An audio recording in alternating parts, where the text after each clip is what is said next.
Hey everybody, it's Lawrence. Welcome to my video on the 6 mistakes that people commonly make regarding their spiritual path. So I want to go over those for you because it seems like there are so many people right now who are really searching. And I think that's part of it is just because there are times in life where we search hard because we have that, we're human. We have this inner need for purpose and meaning.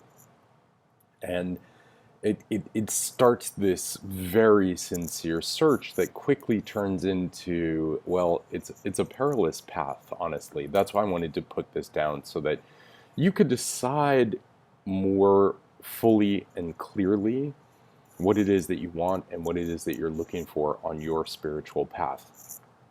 So when you have that call, and it could be anything, it can be sometimes it's health issues, sometimes it's relationship issues, big changes.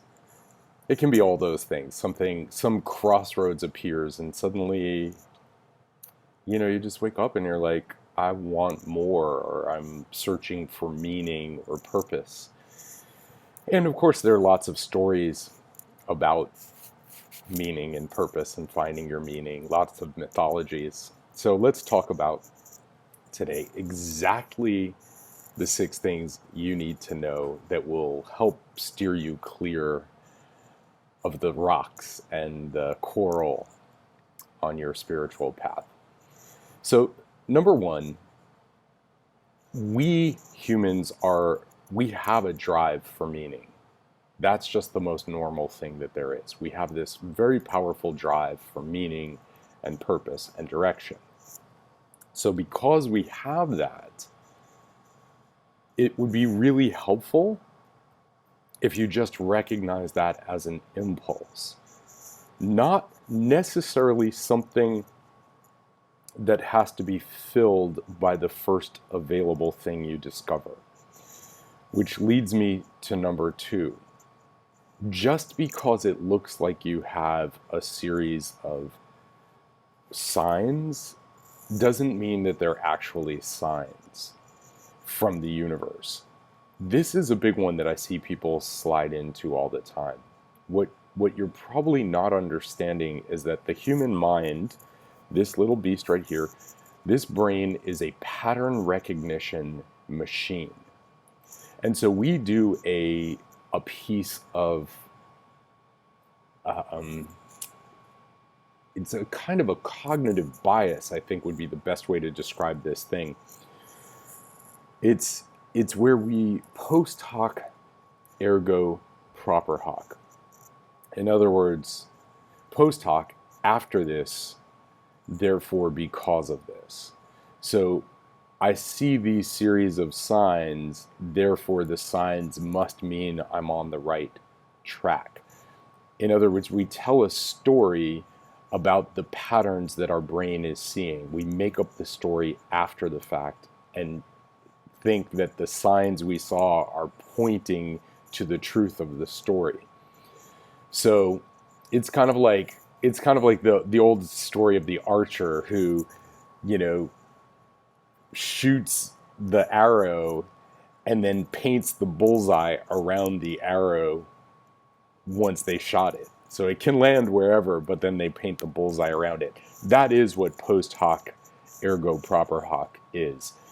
And that's a huge mistake that we make in our quest for a spiritual path. So hear me on this. Number 1 is, just because you have purpose and the desire for purpose doesn't mean you have to fill it with whoever comes along. Number 2, you have to make sure that you don't post hoc a story. In other words, our brains are very, very powerful pattern recognition machines. That's what we do. It doesn't mean that the pattern that you recognize is a real thing. You could walk out into the clouds right now, look up at them and say, oh my God, I see a clown face. But somebody in a different, just slightly different point or direction, or somebody in another part of the city would see an entirely different formation in the cloud. That's because the pattern is made up here, not the cloud itself. This thing is what makes the pattern up. Number 3, this is a big one because it's the overestimation and kind of the overestimation of the of your capability to be able to navigate the territory that you're leading into. So it's kind of this sense of bravado, like, well, now that I'm on my spiritual path, I'm going to solve this problem. And it's related to, because I have the need, the first thing that comes along must be the thing. But this is like overestimating your capabilities on navigating your spiritual path. This is such a common one where somebody's like, well, because, I know I can do this, I can do this. And then they just grab the first thing that comes along and they're like, okay, I have this book here, and this is Viewpoints for Oriental Therapy. Okay, great. Well, this was, my intuition. It was the first book I looked at. This must be my path. And I'm overestimating my capability of understanding this material, what it means to me in my life. I'm just in essence, I'm not acknowledging that I don't know what I don't know. So there's this just overestimating that I'll navigate the territory, which leads me to number 4, underestimating. This one is a huge one. Our underestimating of the ability of shenanigans and bullshit that is out there. So, I have a friend who, this is a great one. Okay, many of you know I am a Tantra master. I started studying the secrets of Tantra when I was 12 years old. I met a Tantra master and I started learning all these techniques. And it's funny because I'm sitting here talking to you, and this is one of the first books that I learned from. This is the Taoist Secrets of Love. And it's, cultivating male sexual energy. And it was like the book at the time as I was coming up that, to study. But what you don't realize is that just because somebody writes a book doesn't mean they know what they're talking about. And especially in our culture right now, it's easier and easier and easier than ever to write a book. So this is like underestimating the amount of bullshit that people can write, and also underestimating the shenanigans that people do. I could probably list about 100 different things right now where people have come to me over the years and they've been, oh, did you see this video? Now, because I never underestimate the shenanigans and chicanery and charlatanism that's out there, my first response is always like, huh. So, for example, when I saw The Secret for the first time, and I saw this within a month of it being released. I think I saw a first draft. I mean, it wasn't even a legal draft yet. I immediately looked at it and I was like, oh, this is a sales letter for Abraham Hicks. And, okay, cool. And of course it did that. It sold all their books and workshops, made everybody in the thing famous, but it's just a marketing tool. So I know that there are a lot of people out there who truly believe what they teach, but that doesn't mean that what they teach is accurate. So never underestimate the people out there who are full-on criminals, who are actually trying to take advantage of you, or the people out there who are just plain old delusional and have their head up their asses, but still teach with great authority and, they speak with passion, and therefore they must know what they're talking about. We see this in politics a lot. So, number 4. This is probably the biggest, I think it's one of the biggest things, which is to not seek the wisdom of people around you who may have more experience navigating the territory that you're trying to navigate. So, for example, I started my spiritual path when I was 4 years old. Now, you may not like what I have to say about enlightenment, about spirituality, about consciousness, awareness, hypnosis, whatever. You may not like what I have to say, right? Because maybe you have a specific framework that you're coming from, and what I'm saying could potentially threaten your framework. But if you were to acknowledge that I have some knowledge and experience, which is wisdom, where knowledge and experience meets, that's wisdom. If you were to acknowledge that I have some of that, then you could benefit from my experience. But I can't tell you how many friends I've had who just think like, I don't know what I'm talking about, and they'll figure it out on their own and not really bounce off of me for my wisdom, which I think is insane, given that a majority of my life I've been on my spiritual quest. So I have a lot to share and talk about there.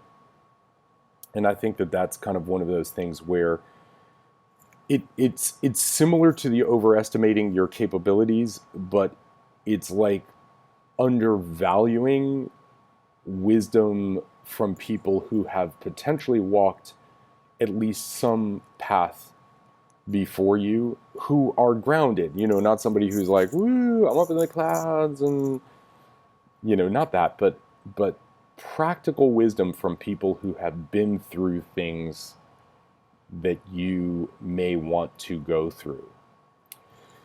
So practical wisdom, what I mean by that is, like, if somebody, you'll see these things all wheel together. Right now, ayahuasca is a big deal, right? And if you were to think what I told you, which is never underestimate people's desire to trick you and fake you and take your money and market shit.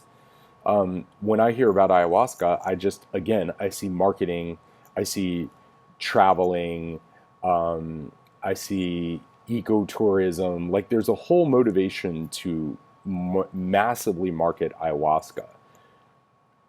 Some of which, I believe some of these quote unquote shaman, who are basically, they're drug dealers, whatever, right? I mean, right now ayahuasca is considered an illegal drug, and so, drug dealers, whatever. I don't care.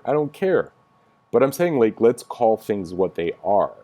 So ayahuasca is really about marketing. It's bringing some great stuff to the Amazon and to different peoples, but there's a whole bunch of people walking around, calling themselves shaman. And I'm just like, you're like the drug dealers I grew up with, who were handing out acid back in the day, and they're like, it'll expand your mind, and and the government's out to get us, and it's like,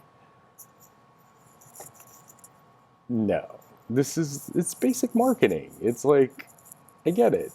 But if you were to, like, say, hey, ayahuasca is just a drug that makes you puke and sick and triggers your body into kind of, releasing some of these death hormones, and you trip out on that, sign up for that. That's great. But I mean, if you think it's like going to be the doorway to the reality of reality, you're going to be lost for quite a while. And that's why I'm making this, because I'm saying, like, look, it's not a doorway into reality, right? But you don't have to take my word for it, but you can recognize that there are people who have more wisdom, and because they've been through experiences. And you can also look at the long term, which will lead me to point 5. Look at the people who you are role modeling, right? So if you're going to for example, Go Buddhism, which is, it's Buddhism and mindfulness and all this stuff. Again, marketing, right? Everybody's got to make a living. So I understand why mindfulness is such a big thing. But to think that Buddha had the way simply because he had good marketing would be like the equivalent of saying McDonald's has the best food because they've sold so many burgers. Like, it doesn't mean anything. I mean, marketing is marketing is marketing. Buddha, if he was a real dude, was just a guy, whose ideas caught traction, and now we're stuck with his ideas some 2,000, 2,500 years later, and we're stuck with them. And it's all this. It's a lot of kind of Christianity, but dressed up as spirituality.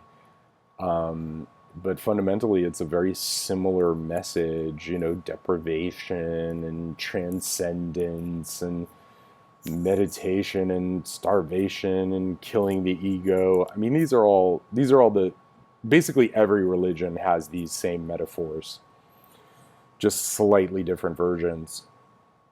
But just because something has good marketing doesn't mean that it's great. What happens is we have this sense of like, because somebody who's important to me believes this thing, like Buddhism, that they somehow may know something that we don't, or, that's another cognitive bias we have. It's called the halo effect. So let's say somebody, let's just say somebody is a sports figure, or a musician. This happens a lot, right? Like, somebody's a musician, and then in their quest to sort through all their chaos of being a musician and trying to figure all that out, the sex, drugs, rock and roll, they find spirituality. And in finding spirituality, they want to share that with everybody, because that is one of the roles of spirituality: give people meaning and direction. And so then you come along and you're like sincere and looking and overestimating and underestimating and cognitive biasing and pattern recognizing. And so you're like, oh my God, it must be a sign.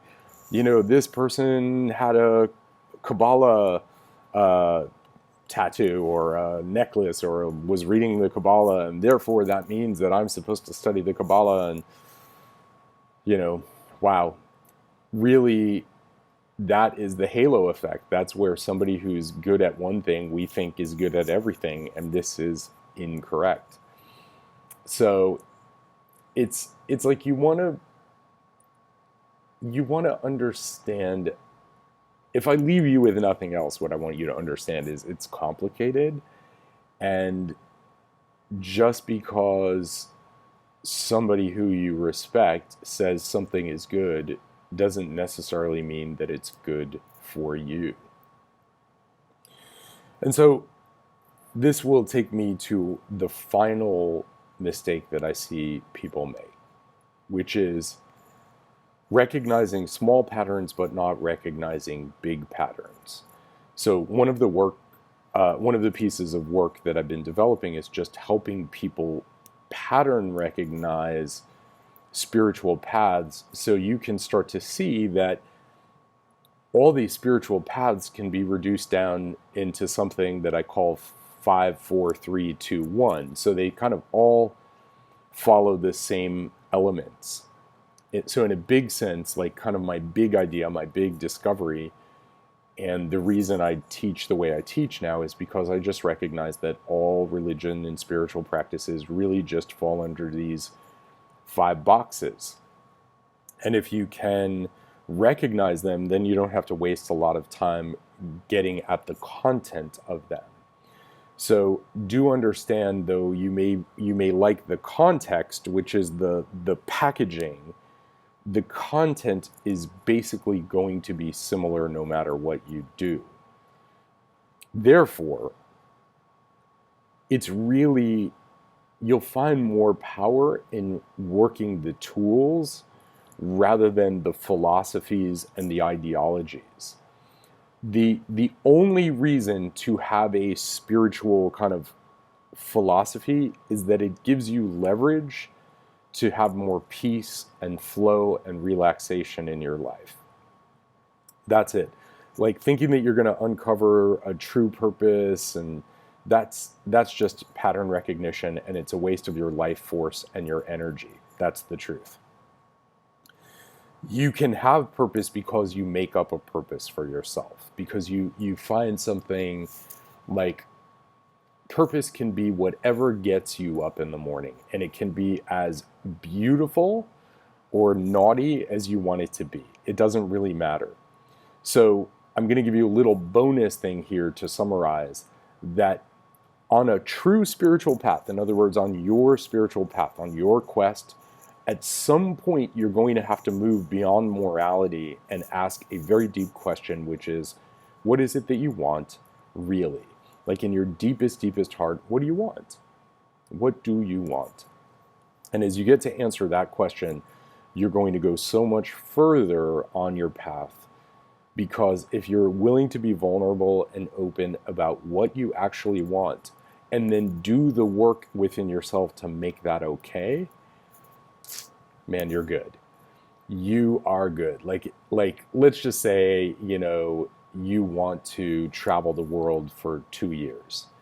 Whatever you're going to have to do within yourself to make that okay, like you're going to have to deal with your parents' pressure, your grandparents' pressure, you're going to have to deal with friends and family. You're going to have to deal with stuff. As I see a lot of students and people I've coached over the years, they come to this moment where they're like, I'm either going to be in this job and die, or I can go and head out into the world. And I've watched friend after friend and student after student just kind of drop their little boxes that they were living in and step out into the beautiful world. So if you understand that there are people out to get your attention, I call it spiritual bait, and they will do anything to get your attention and your money and your time. Why? I have no idea, other than, I do in the sense of commerce. It's really just commerce. Every religion needs bodies. If they don't have bodies and they don't have your mind and your energy, they don't have a religion. They don't have a spirituality. Every single person needs that. The freaking Dalai Lama needs that, and the Pope needs that. If you don't have people's minds and attention and wallets, you don't have a business. So if you think that the Catholic Church is not in the business of marketing, you are sadly mistaken. If you don't think that any religion is in the business of marketing, you are incorrect. You're falling into the trap that that you think maybe you know it all or you understand it. And that kind of, I'm going to give you one other bonus, that the biggest mistake that people make, hands down. I've given you all these little navigation tools along the way, but this is hands down the biggest thing. They don't know what they don't know. And that is what makes people fall prey to all kinds of things, especially around tantra and sex, spirituality, anything along those lines. You just don't know what you don't know. The principles I've given you of the traps in this video will be huge to help you navigate your spiritual path. But never, ever, ever, ever underestimate the shit that people will do to grasp your attention. And the fairy dust they'll throw in your eyes to grasp your attention, especially around an area where you're in pain. So if you're in pain around your sexuality, you're in trouble. Because you go looking out and searching into the world, all you're going to find, mostly what you're going to find, is people who are really predators taking advantage of your sexual pain. I hate to say it, but it is how it is. Like, my experience just has shown this to me over and over and over again. And people who are like, I'm here to help you. Not so much. So the biggest, hands down, number one thing I want you to understand is you don't know what you don't know, which makes you stupid and vulnerable. I'm sorry to say it, but that's the truth. And because you're overestimating your capabilities and underestimating how fucked up people can do things, because we have cognitive biases, halo effects, because we're pattern recognizing masters, it really makes us vulnerable. And the point of this video is to tell you that your spiritual path is a treacherous path. The sincere truth is your impulse is beautiful. Your impulse for purpose, meaning, understanding your place in the universe is beautiful. But I want you to focus on boundary. Everything I'm sharing with you is so you create a stronger psychological boundary. My 5 games practice, all my coaching, all these things I do are to help you create freaking strong psychological boundaries so you can maneuver in life through your happiness, through your well-being, through your expansiveness, because that's what a solid teacher will have your best interest in mind. That's the bottom line. Not their business in mind, not their, let me get my cult together. No. Not trickery, none of those things. Like a good, solid spiritual teacher will, number one, they're going to tell you that they don't know a lot of shit. If they think they know everything, I'm just telling you right away, leave, run as fast as you can. If somebody says they're super uber connected to the, to God or the divine or whatever, and they know, run for the hills. Because that is somebody who is in a delusional loop. This world that we live in is so vast. The universe is so vast. For anybody to think they know much of anything is really, that should cause you pause. So a good spiritual teacher will have your interest in mind. They will tell you and acknowledge what they know and what they don't know. And in doing so, they will level the playing field by being more vulnerable with you as a student. If you are going to somebody who's like above you and so far above you and you just have to keep working to keep up with them, run for the hills. Run for the hills. Okay? I want you to look for people who, spiritual teachers who can say the word fuck, who can speak in human terms, especially around sexuality. If you hear a lot of people talking about yonis and these things and that things and can't use pedantic words like pussy and cock and can't speak in those terms, that should cause you pause, because it's like these are all hints that teachers aren't necessarily feeling comfortable with the material they're teaching. They may also not feel comfortable with the knowledge base they have, and this is what I see of amateur teachers a lot, they try to cover their own lack of knowledge by shaming and blaming you. Okay, so if a teacher shames you, tells you what's wrong with you, all the things that are wrong with you, and they have the only system that can fix you, run. Look for the badass teachers, the teachers who speak quietly and carry a big stick. Look for the badass who's like, when hell breaks loose, they're just kind of like, oh, yeah, there is, if you hear teachers screaming about the end of the world and ends of times, like, run for the hills, because they don't know what the fuck they're talking about. It's all drama. It's all insecurity. We have enough insecurity, man. The spiritual path, if it's about anything, you want purpose in life, create psychological well-being so that you can be more in your pleasure, in your freedom, in your happiness, in your joy, in your fucking bliss. Unfuck your mind, all that religious programming, Catholicism, Christianity that has really, really kind of screwed people's minds. Like, you can start to work to unprogram that and just find out who you are and what do you want. And then find teachers in specific areas, not blanket teachers, in specific areas who can help you with the nuances of the things that you want and want to learn more about.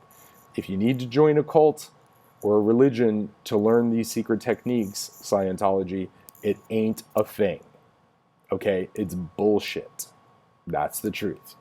So, thanks for listening today. This is my guide. I know it's a little harsh. I'm sorry, but that is how I work. I am a no bullshit spiritual guide, and I'm going to tell you that's why I created this, because I have watched so many people fall prey every day to the predators out there on the spiritual path, the spiritual predators. No, no, no. What I want you to do is I want you to be more you. Learn about what you want. Learn about what you want and find teachers who can support you in being more you. Thanks for listening today. If you like this video, please subscribe. You can go to my Optimized Mind podcast. It's on iTunes or Stitcher or wherever, and I talk about these things. You can find me on YouTube, pretty much all over social media, but you can kind of keep posted on what's happening. And of course, you can head over to Lawrence Lanoff's Tantra-X. If you look up Tantra-X, you'll find my page over there, and I broadcast on a regular basis on subjects pertaining to everything to optimize and improve the quality of your life, mind, sex, power, energy, life force, reality, relationships, all these good things to help you navigate your spiritual path and your path of happiness, more bliss, more joy, more freedom. All right, thanks for listening today. I will see you soon. Thanks again. Have a beautiful day.